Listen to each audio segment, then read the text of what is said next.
Era la víspera de Año Nuevo en el pequeño pueblo de Valdelobos, enclavado en las montañas del norte de España. A lo largo de las generaciones, Valdelobos había permanecido aislado del mundo exterior, un lugar donde los inviernos eran largos y las noches más largas aún. La nieve cubría el pueblo con un manto blanco y el viento helado que soplaba a través de las montañas parecía traer consigo los susurros de tiempos antiguos. En este rincón olvidado por muchos se erigía la mansión Gutiérrez, una construcción gótica que dominaba el paisaje desde lo alto de una colina. Era una mansión que había visto mejores días, ahora cubierta de enredaderas muertas y con las ventanas agrietadas, siempre proyectando una sombra oscura sobre el pueblo. Cada fin de año, un grupo de jóvenes del pueblo organizaba una fiesta en la mansión. Se había convertido en una tradición no oficial. Los adultos lo permitían, a pesar de las advertencias y supersticiones que rodeaban el lugar. Todos sabían que la mansión estaba maldita, pero en lugar de evitarla, los jóvenes la usaban como escenario para sus travesuras y desafíos de valentía. Este año, sin embargo, sería diferente. Los preparativos para la fiesta comenzaron semanas antes. María, Raúl, Clara y Hugo, amigos desde la infancia, eran los organizadores principales. Decidieron que el tema de la fiesta sería el baile de las sombras. Todos debían vestirse de negro, y la única iluminación permitida serían velas esparcidas por toda la mansión. Querían que fuera la fiesta más aterradora y memorable de todas. La idea era crear un ambiente lúgubre y sombrío, ideal para contar historias de terror y provocar sustos entre los asistentes. La tarde del 31 de diciembre, los amigos se reunieron en la mansión para los últimos preparativos. María, siempre práctica, se encargaba de la decoración. Colocó candelabros antiguos en cada esquina y colgó cortinas de terciopelo negro sobre las ventanas. Clara, aficionada a la música, había preparado una selección de canciones inquietantes que resonarían por los pasillos de la mansión. Hugo, un amante de la historia, había investigado los detalles más oscuros del lugar para asustar a los invitados con historias reales. Raúl, el bromista del grupo, tenía preparada una serie de trucos y efectos especiales para añadir más tensión a la noche. A medida que el sol se ocultaba detrás de las montañas, la mansión adquiría una atmósfera siniestra. El cielo se cubrió de nubes y la nieve comenzó a caer de nuevo, más fuerte que nunca. Los primeros invitados llegaron poco después de las 8. Sus figuras negras casi indistinguibles en la oscuridad de la noche. La música suave y los murmullos llenaron el enorme vestíbulo de la mansión, mientras las velas parpadeaban débilmente, proyectando sombras danzantes en las paredes.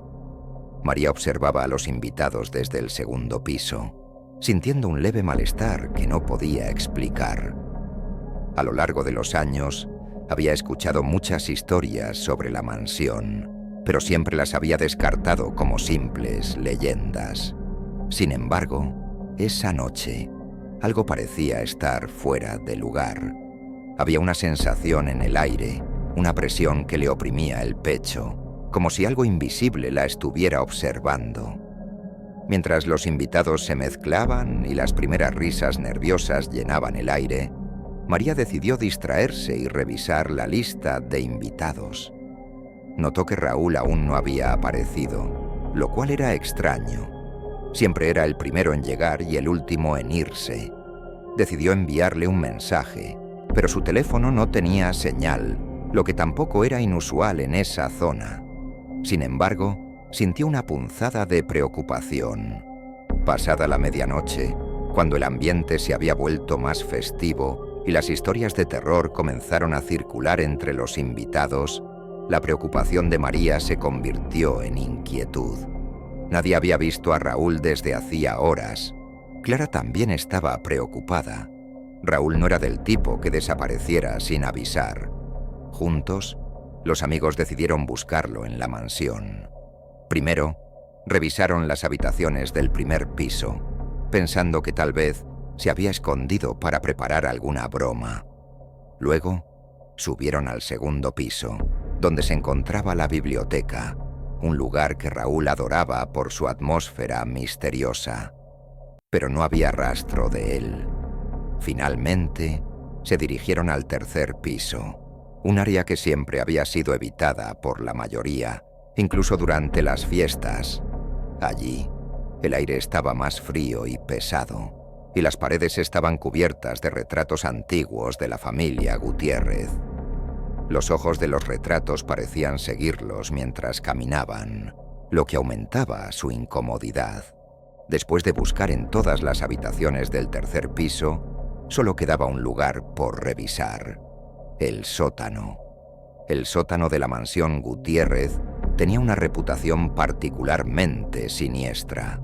Se decía que había sido utilizado para prácticas oscuras por los antiguos propietarios y que en sus profundidades se escuchaban murmullos y pasos durante la noche. Ninguno de los amigos había bajado allí antes, y la idea de hacerlo ahora les provocaba un terror primitivo. Decidieron que lo mejor sería ir juntos. Con linternas en mano, comenzaron a descender las escaleras de piedra que llevaban al sótano. Cada paso retumbaba en la oscuridad, y el aire se volvía más denso y frío a medida que bajaban. Finalmente, llegaron a una gran puerta de madera, cerrada con una vieja cadena oxidada. Para su sorpresa, la cadena estaba rota, como si alguien hubiera forzado la entrada recientemente.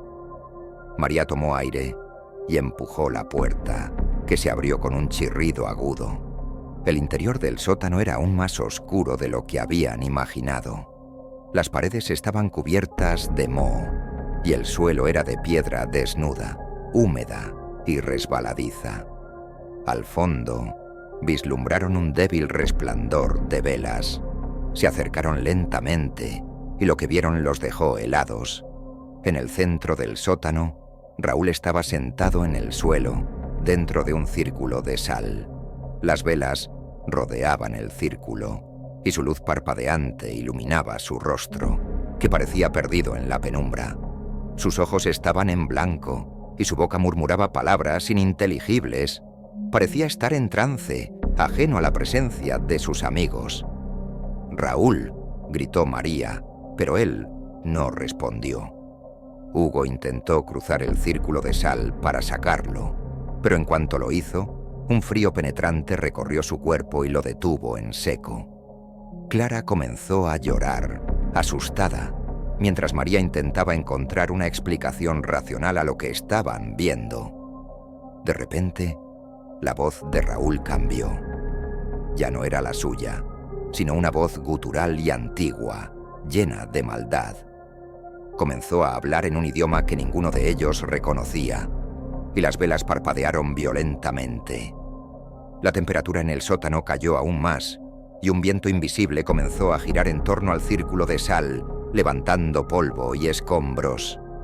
La voz continuó, y aunque no entendían las palabras, sentían que algo terrible estaba a punto de suceder. De repente, Raúl dejó de hablar, y sus ojos volvieron a la normalidad. Miró a sus amigos, confundido y aterrorizado, como si acabara de despertar de una pesadilla. ¿Qué está pasando?», preguntó, su voz temblorosa. Antes de que pudieran responder, un ruido ensordecedor llenó el sótano. Parecía venir de todas partes y de ninguna al mismo tiempo. Las paredes comenzaron a temblar y el suelo crujió bajo sus pies. Las velas se apagaron de golpe, sumiéndolos en la oscuridad total. Un terror indescriptible se apoderó de ellos, y todos comenzaron a correr hacia la salida. Cuando finalmente alcanzaron las escaleras, la puerta del sótano se cerró violentamente detrás de ellos, como si una fuerza invisible intentara mantenerlos dentro. Subieron las escaleras tan rápido como pudieron, sintiendo que algo los perseguía en la oscuridad. Al llegar al vestíbulo, encontraron a los otros invitados en un estado de pánico similar. La música se había detenido y el frío sobrenatural que habían sentido en el sótano ahora se extendía por toda la mansión. Las puertas principales estaban cerradas y las ventanas parecían selladas desde el exterior. Ninguno de los invitados podía explicar lo que estaba sucediendo. Algunos intentaron llamar por teléfono, pero no había señal. Otros buscaron desesperadamente una salida, pero todas las puertas y ventanas estaban bloqueadas. La mansión parecía haber cobrado vida, atrapándolos en su interior. De repente la voz que habían escuchado en el sótano resonó en toda la casa. Era una voz grave y antigua, que hablaba en un idioma perdido. Pero esta vez, las palabras comenzaron a ser comprensibles. «Bienvenidos a mi dominio», decía la voz. «Aquellos que cruzan el umbral de esta mansión deben pagar con su alma». Resonaba la voz en cada rincón de la casa. Era como si las mismas paredes susurraran, cada palabra cargada de un peso que les oprimía el corazón. Los invitados, hasta hacía unos minutos alegres y despreocupados, ahora se encontraban sumidos en el más absoluto pánico. Algunos se agolpaban contra las ventanas, tratando de romper el cristal, pero era inútil. Las ventanas parecían estar hechas de un material indestructible. Otros corrían de habitación en habitación buscando una salida, pero cada puerta que intentaban abrir se cerraba de golpe, como si la misma casa se burlara de sus intentos de escapar. María, Clara, Hugo y Raúl se agruparon en el vestíbulo, tratando de pensar con claridad a pesar del caos que los rodeaba. Raúl, aún aturdido por lo que había sucedido en el sótano, apenas podía mantenerse en pie. Clara temblaba incontrolablemente, mientras Hugo, normalmente el más valiente del grupo, no podía ocultar el miedo en sus ojos. «¿Qué demonios está pasando aquí?», preguntó Hugo, su voz ronca por la desesperación. Esto no puede ser real». «Pero lo es», susurró María, su mente tratando de procesar la situación.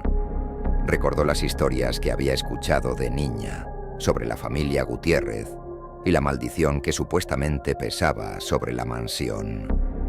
Historias que siempre había descartado como simples cuentos de viejas, pero ahora parecían cobrar un sentido aterrador. María sabía que si querían sobrevivir, debían encontrar el origen de esa voz, de esa presencia oscura que los mantenía atrapados. «Tenemos que volver al sótano», dijo con determinación. «Sea lo que esté causando esto, está allí abajo. Es nuestra única oportunidad». «¿Estás loca?» «Component placement», gritó Clara, sus ojos desorbitados. «No podemos volver allí. Nos matará». «No tenemos otra opción», respondió María, tratando de mantener la calma. «Esta cosa no nos dejará salir a menos que hagamos algo. Tenemos que enfrentarla». Hugo asintió, aunque la idea lo aterrorizaba. «María tiene razón», dijo, tratando de sonar convincente. «Si nos quedamos aquí, estamos muertos. Tenemos que intentarlo». Raúl, aún débil pero consciente, también estuvo de acuerdo. «No sé qué fue lo que pasó allá abajo», murmuró. «Pero lo que sea que me poseyó está en el sótano. Lo sentí. Tenemos que detenerlo». Con gran esfuerzo, los 4 amigos se armaron de valor y comenzaron a descender nuevamente las escaleras hacia el sótano. Mientras lo hacían, notaron que la mansión estaba cada vez más fría, como si todo el calor de la casa estuviera siendo absorbido por esa oscuridad que los envolvía. Al llegar al sótano, encontraron la puerta de nuevo abierta, como si los invitara a entrar. Las velas que antes se habían apagado ahora volvían a encenderse, proyectando sombras grotescas en las paredes. El círculo de sal seguía allí, pero ahora parecía diferente, más oscuro, más potente, como si algo dentro de él estuviera creciendo en fuerza. De repente, La voz se hizo más clara. «Entrad y enfrentad vuestro destino», decía. «Habéis despertado lo que estaba dormido. Ahora uno de vosotros debe pagar el precio». Las palabras hicieron eco en el sótano, y un viento gélido comenzó a girar en la habitación. En el centro del círculo de sal, la figura de una mujer comenzó a materializarse, una figura envuelta en sombras y niebla. Era alta y esbelta, con cabellos largos y negros que parecían flotar en el aire, y ojos vacíos que irradiaban una oscuridad infinita. «Soy la condesa Elena Gutiérrez», dijo la figura con voz etérea, «la última de mi linaje. Mi alma ha estado atrapada aquí durante más de un siglo, esperando el momento de ser liberada. Pero para que eso ocurra, uno de vosotros debe tomar mi lugar». Los amigos se miraron entre sí, horrorizados. ¿Era eso lo que quería? ¿Un sacrificio? «Nunca», logró Hugo, dando un paso al frente. «No vamos a dejar que te lleves a nadie de nosotros». La condesa lo observó con indiferencia. «No tenéis elección. Mi maldición no se puede romper sin un intercambio. Uno de vosotros debe ofrecerse voluntariamente o yo elegiré». El viento se intensificó y las velas parpadearon violentamente. El círculo de sal brillaba con una luz antinatural y las sombras de la condesa se extendieron por todo el sótano, acercándose cada vez más a los amigos. María, Clara, Hugo y Raúl sintieron cómo la oscuridad los rodeaba, llenándolos de un miedo paralizante. Era una presencia opresiva, como si la mansión misma quisiera consumirlos. «No podemos hacer esto», susurró Clara, sus ojos llenos de lágrimas. «No podemos elegir a nadie». «Tenemos que pensar», respondió María, tratando de mantener la calma. «Debe haber otra manera de detener esto. No podemos simplemente sacrificarnos». Raúl, aún débil pero consciente, empezó a recordar fragmentos de lo que había sentido cuando estaba bajo la influencia de la condesa. «Esperad», dijo de repente. «Hay otra forma. Cuando estaba atrapado, sentí que la maldición de la condesa está ligada a esta casa. Si destruimos el vínculo, podríamos liberarnos todos, incluido ella». «¿Cómo lo hacemos?», Drenia preguntó Hugo, mirando a su amigo con urgencia. «El círculo de sal», respondió Raúl. «Es su ancla en este mundo. Si lo rompemos podríamos romper el hechizo». Sin pensarlo dos veces, los amigos se apresuraron hacia el círculo. Pero justo cuando Hugo se inclinaba para borrarlo, la condesa lanzó un grito aterrador y una fuerza invisible lo lanzó contra la pared. Clara intentó ayudarlo, pero también fue empujada hacia atrás por la misma energía oscura. María, en un acto de desesperación, agarró un candelabro y lo arrojó al círculo de sal, borrando parte de él. La reacción fue inmediata. La figura de la condesa comenzó a desvanecerse y el viento en el sótano se convirtió en un torbellino furioso. Las velas estallaron en llamas y las sombras se retorcieron violentamente. «¡No!», gritó la condesa, su voz resonando en el aire. «No sabéis lo que estáis haciendo». Pero ya era demasiado tarde. Con un último esfuerzo, Raúl cruzó el círculo y lo rompió por completo con el pie. El sótano fue envuelto en una luz cegadora y un grito agudo llenó la mansión, mientras la condesa desaparecía por completo, arrastrada por las sombras que ella misma había invocado. Cuando la luz se desvaneció, el sótano quedó en silencio. Las velas se apagaron y el aire helado se disipó. María, Hugo, Clara y Raúl se miraron, aturdidos pero aliviados de estar vivos. La mansión, aunque aún oscura, parecía haber perdido su poder maldito. Con gran esfuerzo, los amigos subieron las escaleras y salieron al vestíbulo. Las puertas de la mansión, que antes estaban selladas, ahora estaban abiertas de par en par, y la nieve caía suavemente en el exterior, como si la naturaleza intentara borrar los eventos de esa noche. Sin decir una palabra, los 4 salieron al frío aire nocturno. La pesadilla había terminado, pero sabían que nunca olvidarían lo que había ocurrido en la mansión Gutiérrez. Mientras caminaban hacia el pueblo, dejando la casa maldita atrás, se hicieron una promesa: nunca volverían a hablar de esa noche. La mansión Gutiérrez quedó vacía y abandonada, una vez más, pero las historias sobre el baile de las sombras continuaron circulando en Valdelobos.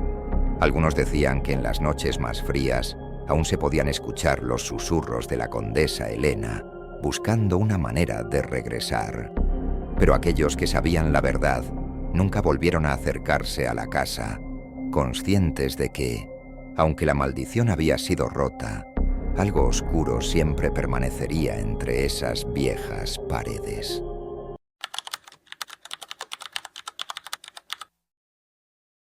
Era la noche de Nochebuena, en el pequeño pueblo de San Esteban, un lugar conocido por sus tradiciones navideñas y su cálido ambiente festivo. Las casas estaban decoradas con luces brillantes y coronas de acebo, y las familias se reunían para disfrutar de cenas abundantes y celebrar la llegada de la Navidad.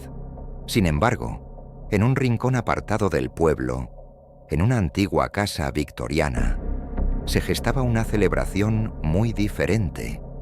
La casa pertenecía a la familia García desde hacía generaciones, pero en los últimos años había permanecido vacía.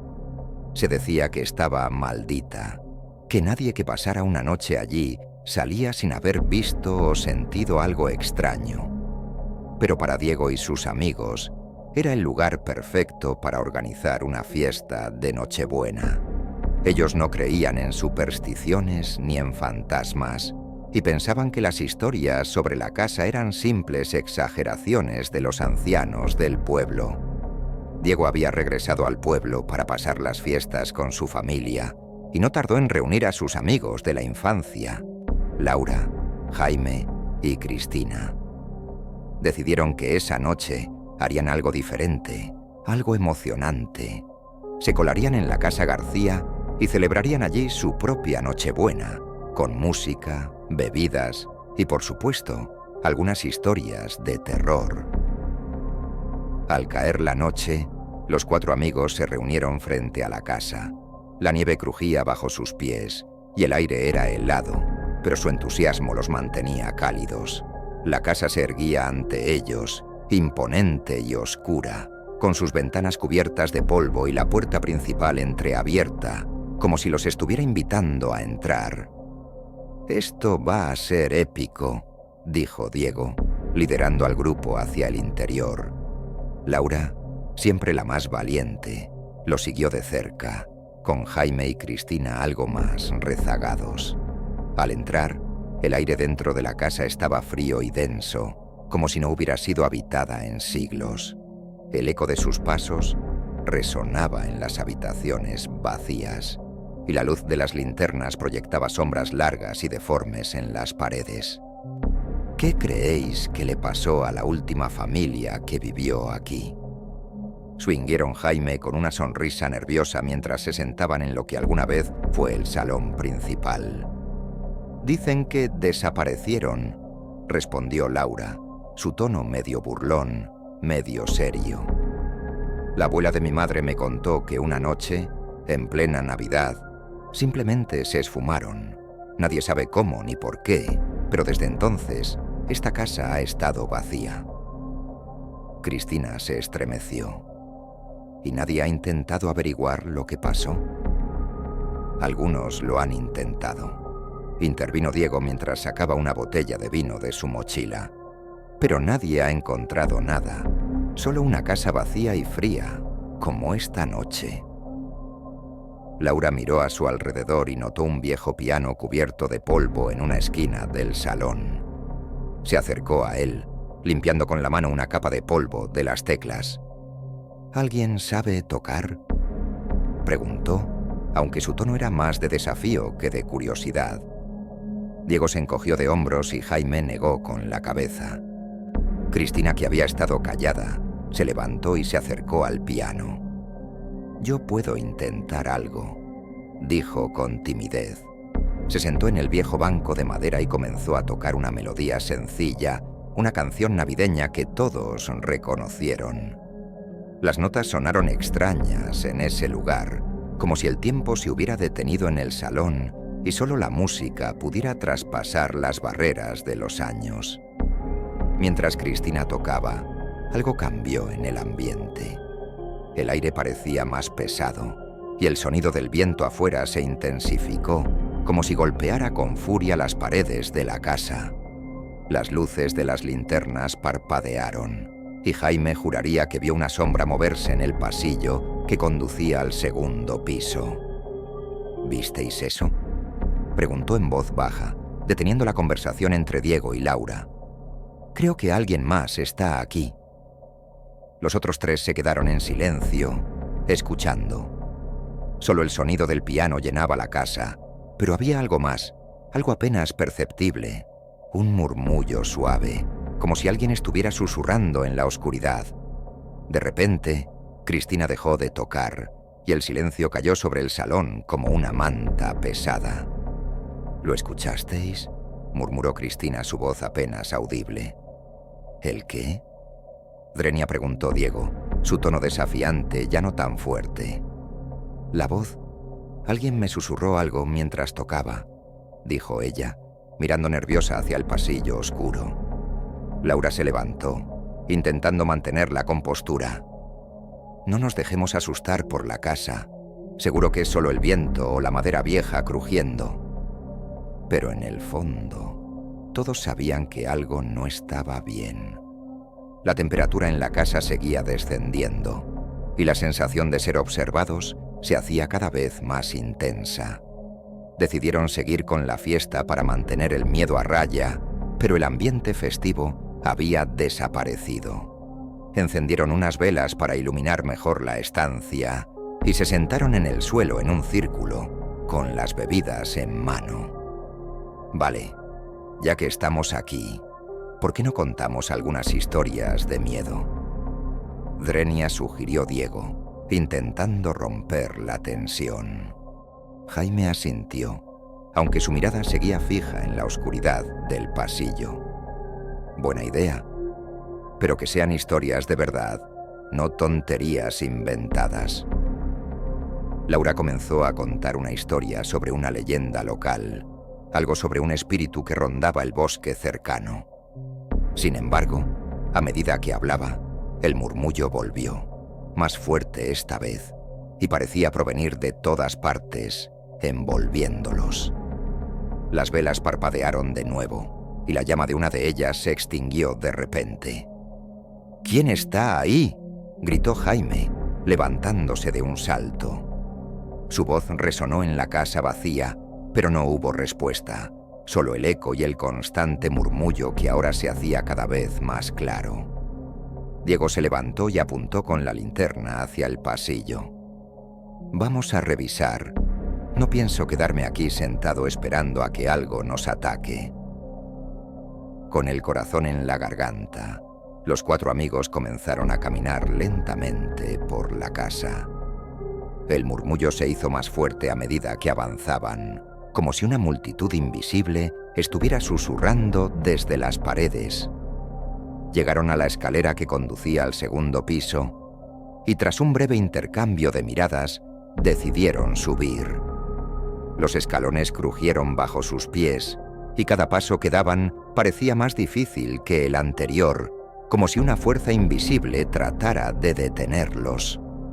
Al llegar al segundo piso, encontraron un largo pasillo con puertas cerradas a ambos lados. De una de ellas, al final del pasillo, emanaba una luz tenue y parpadeante. ¿Quién encendió esa luz? «Component placement», susurró Cristina, su voz apenas un hilo de aire.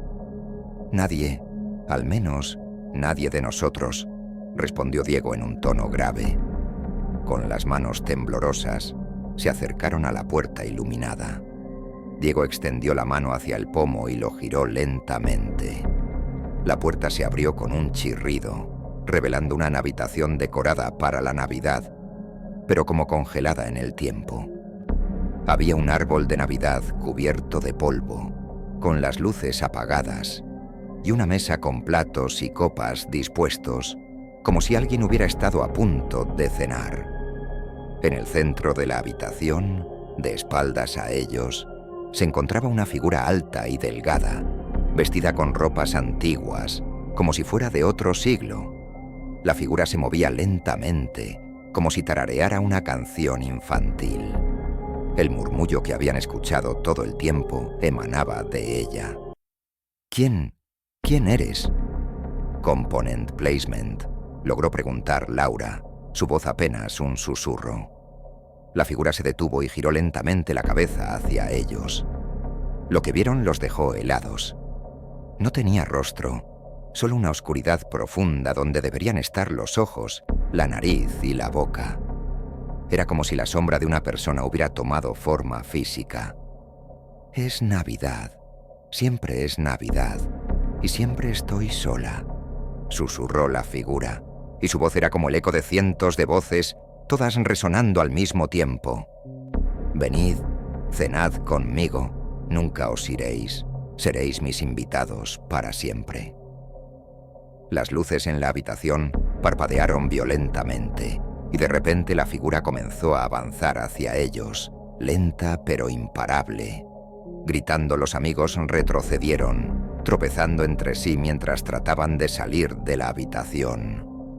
Jaime fue el primero en llegar a las escaleras, pero al mirar hacia abajo, vio que la entrada estaba bloqueada por una niebla oscura que parecía viva, retorciéndose y pulsando como un ser con vida propia. «No hay salida», susurró la voz de la figura, ahora mucho más cerca. «Es Navidad y estáis conmigo, para siempre». Desesperados, los 4 amigos se lanzaron hacia una de las ventanas del segundo piso. Diego intentó abrirla, pero estaba firmemente sellada, como si el tiempo mismo hubiera sellado la casa, encerrándolos en su interior. Laura, presa del pánico, agarró una silla y la lanzó contra el vidrio. El cristal se astilló, pero no se rompió por completo, resistiendo de manera antinatural. La figura seguía acercándose, su forma borrosa deformándose con cada paso, como si la oscuridad misma estuviera tomando control de la habitación. Sus susurros llenaban el aire, envolviéndolos, haciendo eco en sus mentes.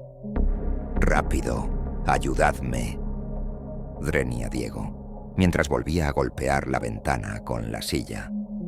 Cristina y Jaime se unieron, golpeando frenéticamente el cristal, que finalmente cedió, rompiéndose en pedazos.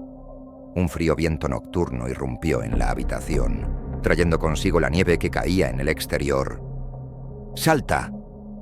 «Swing», ordenó Diego, mientras ayudaba a Cristina a pasar por la ventana.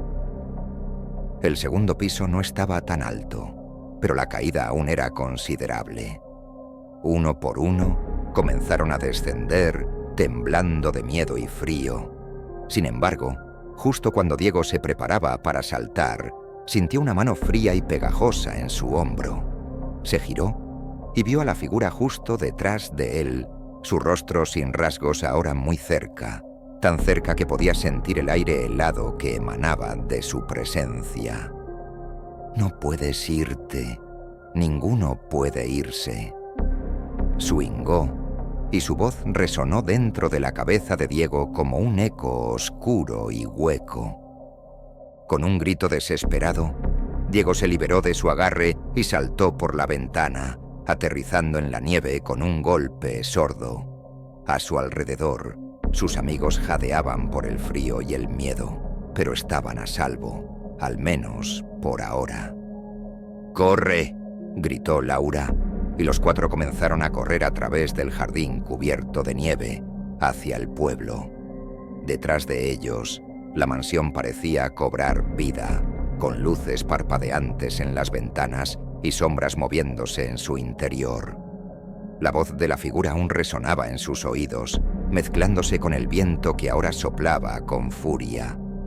Finalmente, llegaron al borde del pueblo, donde las luces cálidas de las casas contrastaban con la oscuridad que habían dejado atrás.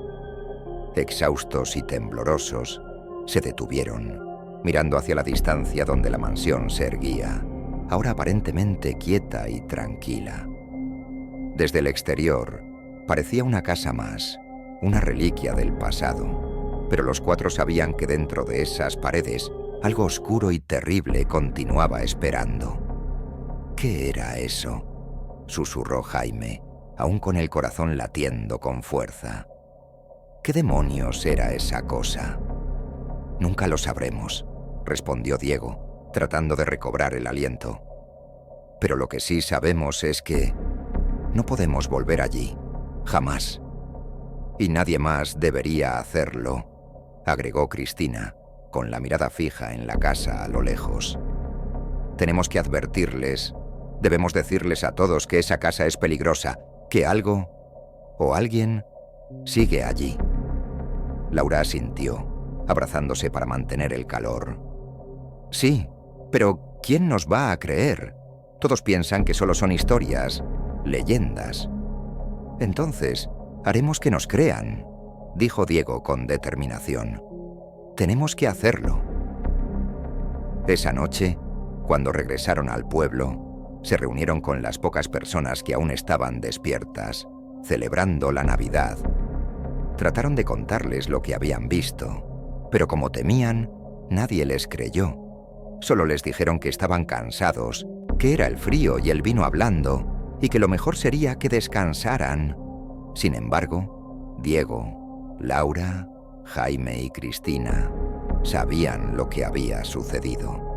Sabían que la mansión García estaba maldita y que el espíritu que la habitaba no descansaría hasta que encontrara a alguien más a quien atrapar en su oscuro hechizo. Al día siguiente, cuando la luz del día apenas comenzaba a iluminar el cielo invernal, los cuatro amigos dejaron San Esteban, cada uno prometiéndose a sí mismo no volver jamás.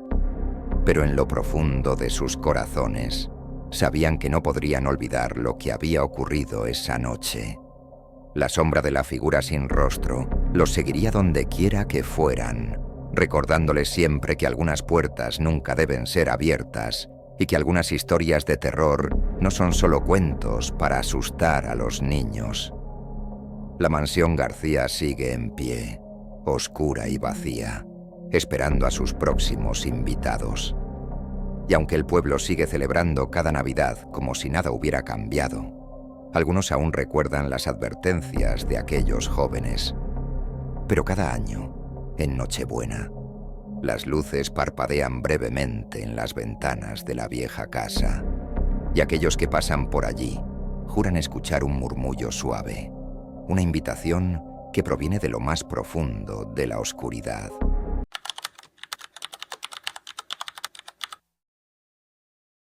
Era un fin de semana largo, y un grupo de amigos, hartos del estrés de la ciudad, decidió escaparse a una cabaña en el bosque para relajarse y, por supuesto, beber sin preocuparse por el mundo exterior.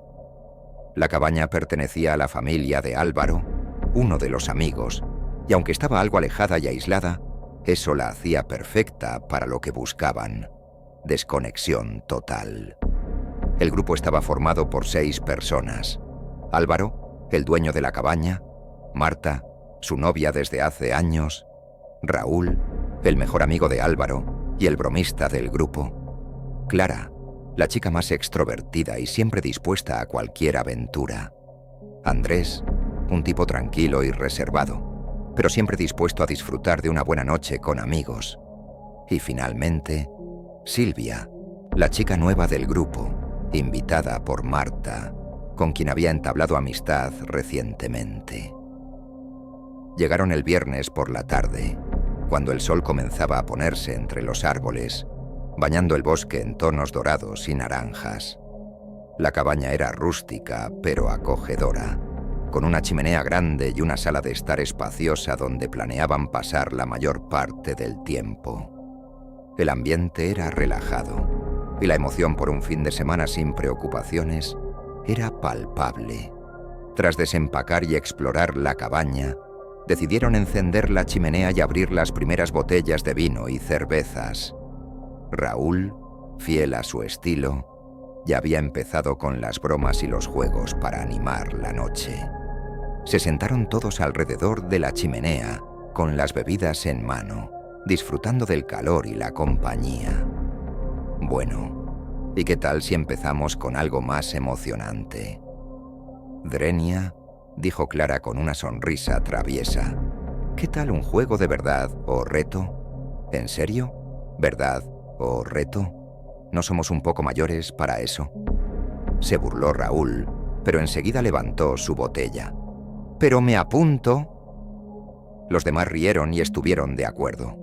El juego comenzó de forma inocente, con retos simples como beber un trago o decir alguna verdad embarazosa. Pero a medida que la noche avanzaba y el alcohol hacía su efecto, los retos y las verdades se volvieron más atrevidos, las risas más fuertes y los secretos empezaron a salir a la luz. «Álvaro, ¿verdad o reto?», preguntó Marta, ya con un brillo juguetón en los ojos. Álvaro, sabiendo que no tenía escapatoria, eligió verdad. «¿Qué es lo más aterrador que has vivido en esta cabaña?», preguntó Marta, esperando una respuesta divertida o, quizás, una confesión romántica. Álvaro se quedó pensativo. Su expresión cambió por un momento, como si recordara algo incómodo. «Bueno, hubo una vez cuando era niño. Tenía unos 10 años. Mis padres me trajeron aquí, pero tuvieron que salir por una emergencia. Me dejaron solo por la noche. Escuché ruidos, pasos, en el techo, en las paredes.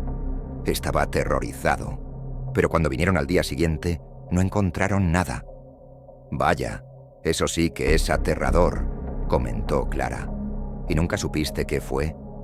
«Probablemente un animal», respondió Álvaro, encogiéndose de hombros. «O eso me dijeron mis padres». El juego continuó, y la conversación volvió a un tono más ligero. Pero en el ambiente quedó flotando una sensación extraña, una ligera incomodidad que todos intentaron ignorar. Después de un par de horas, cuando ya habían bebido bastante, Raúl propuso un cambio de actividad. «Vale, chicos, ya está bien de juegos.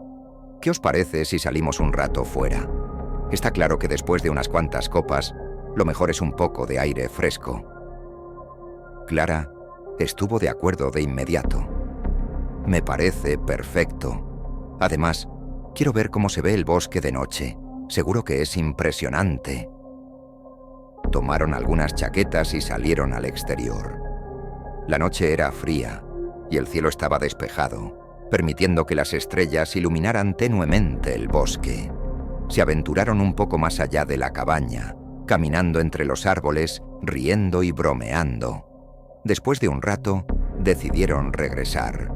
Marta, sin embargo, notó algo raro. «¿No habíamos dejado la puerta cerrada?», preguntó, señalando la puerta principal de la cabaña que estaba entreabierta. «Yo la cerré», afirmó Álvaro con el ceño fruncido. «Seguro que el viento la empujó o algo así».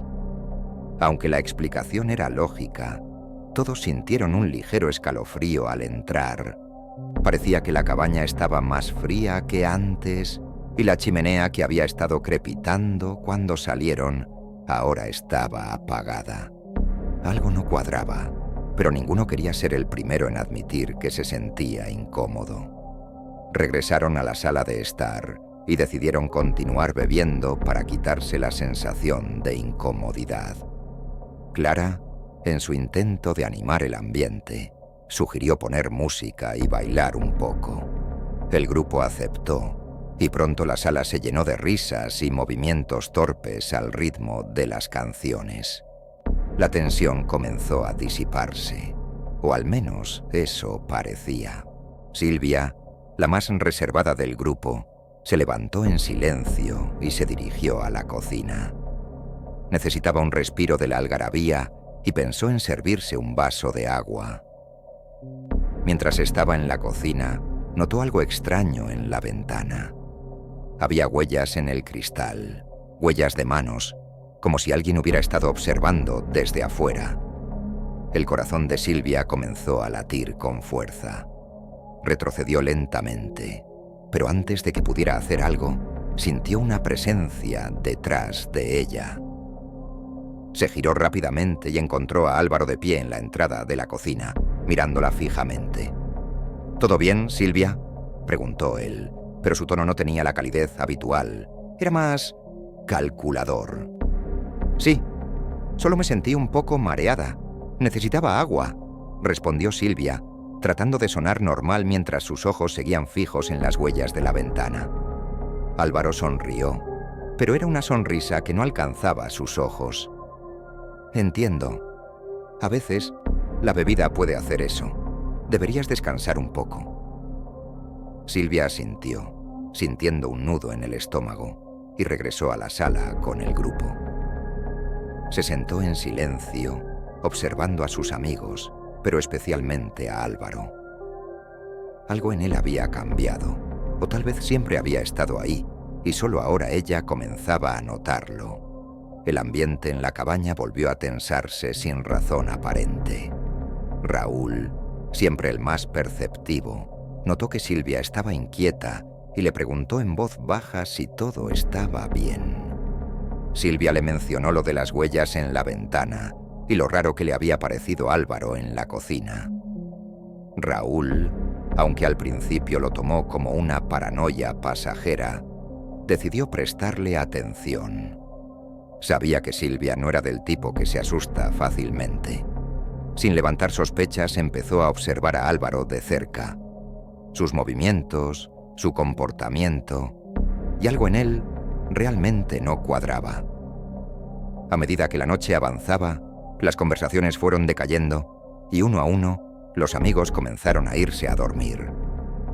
Finalmente, solo quedaron Álvaro, Raúl y Marta en la sala. Raúl, que ya estaba convencido de que algo no iba bien, decidió quedarse despierto, fingiendo estar más borracho de lo que realmente estaba. Álvaro parecía tranquilo, pero Raúl notó que su mirada era cada vez más distante, como si estuviera en otro lugar. Marta, ajena a la creciente tensión, se recostó en el sofá y cerró los ojos, ya demasiado cansada para mantenerse despierta. En ese momento, Álvaro se levantó y fue a la cocina. Raúl, asegurándose de que Marta estuviera dormida, lo siguió en silencio, quedándose en la sombra del pasillo. Desde su escondite, lo vio abrir uno de los cajones y sacar un cuchillo de cocina. No era para preparar comida, estaba claro. Álvaro lo sostenía con una familiaridad perturbadora, como si fuera una extensión natural de su mano. Raúl sintió un escalofrío recorrerle la espalda. Era evidente que su amigo estaba planeando algo muy malo. Tenía que hacer algo rápido, pero no podía actuar sin poner en riesgo a los demás. Álvaro salió de la cocina, moviéndose con sigilo. Raúl se apresuró a volver a la sala, fingiendo estar más borracho de lo que estaba, tambaleándose y dejándose caer en un sillón. «¿Qué haces todavía despierto?», Drenia preguntó Álvaro, su voz ahora más fría, más controlada. «Simplemente disfrutando de la noche y de las últimas cervezas», respondió Raúl, forzando una sonrisa. «Pero parece que ya es hora de dormir, ¿no crees?». Álvaro lo miró fijamente por un momento, como evaluando si debía confiar en él. Finalmente, asintió. «Sí, será mejor que descanses. Mañana será un gran día». Raúl forzó una sonrisa y se dirigió hacia las escaleras, aunque no podía quitarse el sentimiento de que cada paso que daba podía ser el último. Cuando llegó al segundo piso, entró en la habitación que compartía con Andrés. En la penumbra, se acercó al borde de la cama y sacudió a su amigo con urgencia. «Despierta, Andrés», susurró Raúl, agitado. «Álvaro tiene un cuchillo y parece que está planeando algo. Tenemos que hacer algo antes de que sea demasiado tarde». Andrés, Todavía adormilado y algo confundido, se incorporó lentamente. «¿Qué estás diciendo? ¿Qué pasa? Es un largo cuento. Solo confía en mí y ayúdame a despertar a Clara y Silvia. Necesitamos salir de aquí antes de que Álvaro nos encuentre». Andrés se levantó, frotándose los ojos y tratando de entender lo que Raúl le estaba diciendo. Salieron de la habitación con cuidado y se dirigieron hacia la habitación de Clara y Silvia. Al llegar, Raúl tocó suavemente la puerta para no hacer ruido, y tras un breve silencio, Clara abrió. «¿Qué pasa?» «Component placement», preguntó Clara, visiblemente confundida. «Necesito que salgas de aquí, rápidamente», dijo Raúl con urgencia.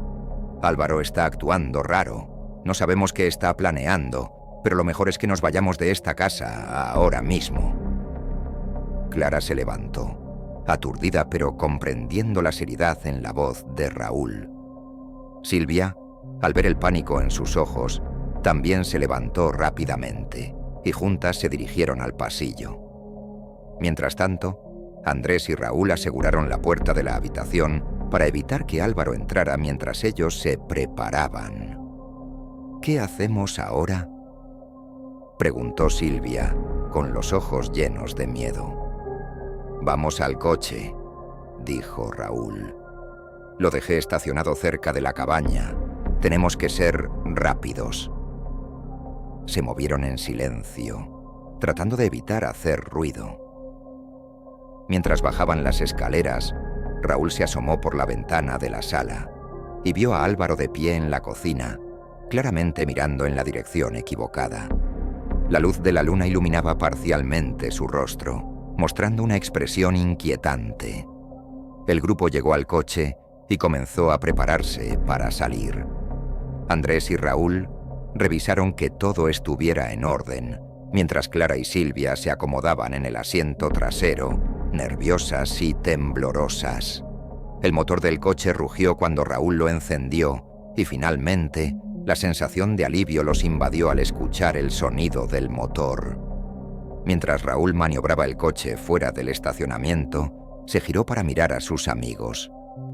«No podemos volver a la cabaña, no hasta que estemos seguros de que no hay peligro». «Pero, ¿dónde vamos?», Drenia preguntó Clara. «Lo mejor será ir al pueblo más cercano. Hay una pequeña comisaría allí. Podemos informar a la policía y pedir ayuda». El coche avanzaba rápidamente por el sendero que conducía al pueblo. Mientras el grupo trataba de calmarse y procesar lo que acababa de ocurrir, el miedo aún se sentía en el aire y las palabras de Raúl, aunque tranquilizadoras, no podían borrar completamente la tensión. Cuando llegaron al pequeño pueblo, se dirigieron a la comisaría. El oficial de turno los recibió con una mezcla de sorpresa y preocupación al escuchar su historia. Les tomó un tiempo convencerlo de que lo que decían era cierto, pero finalmente se movilizó un equipo para investigar la cabaña. Mientras tanto, Raúl, Clara, Silvia y Andrés se refugiaron en una pequeña cafetería del pueblo, donde trataron de recuperar la calma y la normalidad.